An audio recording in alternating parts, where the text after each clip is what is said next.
नमस्कार, सार्वमंथन न्यूज महाराष्ट्रमध्ये आपलं स्वागत. पाहुयात आजची सविस्तर बातमी. राहुरीत खाकीवाल्या पोलिसांकडून कत्तलीसाठी घेऊन जाणाऱ्या वाहनावर कारवाई करण्यात आली. मात्र हिंदू असलेला चालक रातोरात झाला पठाण.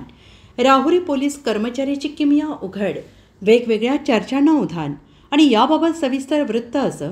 राहुरी शहरातील नगर मनमाड रोड जोगेश्वरी आखाडा येथील कमानीजवळ छोट्या हत्तीमध्ये तब्बल 20 लहान कारवाडी घेऊन जात असल्याची खबर गौरक्षकांना मिळाली असता त्या ठिकाणी गौरक्षकांनी दाखल होत पोलिसांशी संपर्क साधला.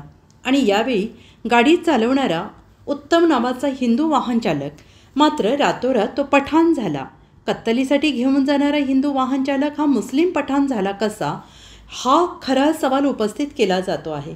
राज्यात गोवंश हत्या करण्यास बंदी असताना सर्रासपणे जनावरांची कत्तल केली जाते. तर जनावरांना कत्तलीसाठी घेऊन जाणारा हा केवळ मुस्लिमच नसून हिंदूही असल्याचं या घटनेवरून उघड झाल्याचं बोललं जाते. सदर घटना ही जोगेश्वरी आखाडा येथे रात्री 8 ते 9 वाजण्याच्या दरम्यान घडली असून गोरक्षकांनी ज्यावेळेस कत्तलीसाठी वासरे घेऊन जाणारे वाहन पकडले त्यावेळेस त्या ठिकाणी 2 हिंदू गटाच्या तरुणांमध्ये तणावाचं वातावरण निर्माण झालं.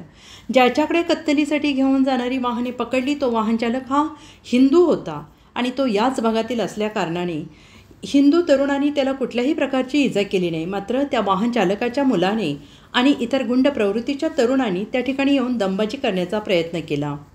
मात्र गोरक्षक डॉक्टर नाईकवाडे यांनी पोलिसांना खबर देताच पोलीस घटनेच्या ठिकाणी दाखल झाल्याने पुढील वाद मिटला.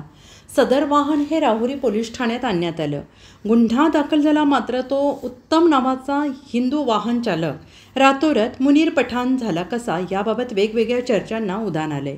आणि याबाबत एका सच्चा गोरक्षक असलेल्या तरुणाने दैनिक सार्वमंथनशी बोलताना सांगितलं की मी स्वतः 100 जनावरे सांभाळत आहे. सध्या गोरक्षकच्या नावाखाली काही तरुण सर्रासपणे ठराविक ठिकाणाहून हप्ते घेत असल्याचं समजत आहे. एकीकडे स्वतःला गोरक्षक म्हणून मिरवणारे आता हप्तेखोरीच्या विळख्यात सापडले असल्याची खंत त्यांनी व्यक्त केली आहे. सार्वमंथन न्यूज महाराष्ट्र, राहुरी, अहिल्यानगर.